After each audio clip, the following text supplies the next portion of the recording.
அன்பார்ந்த கரும்பு விவசாய குடியிருப்பங்களே, இப்போ பார்த்தீங்கன்னா புண்ணாக்கு தண்ணியில்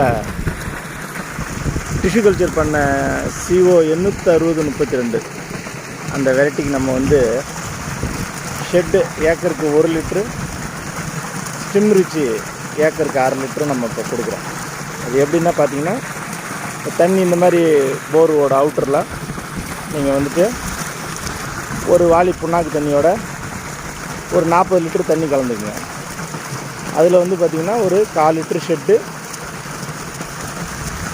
ஒரு 100 மில்லி ஸ்டிம் ரிச்சு சேர்த்துக்கோங்க. சேர்த்துக்கிட்டு இந்த மாதிரி கலந்து டேப் வைக்க விட்டிங்கன்னா தண்ணி கூடவே அது பாட்டுக்கும் போயிட்டு கலந்து உங்களுக்கு கரும்பு நாற்றுக்கு கிடச்சிடும். இது கரும்பு நட்டு இப்போ 15வது நாள் நாற்றார் நட்டது. இது 15வது நாள் இதை கொடுக்க ஆரம்பிக்கிறோம். அடுத்த டோஸ் கொடுக்குறப்போ உங்களுக்கு அப்டேட் பண்ணுறேன்.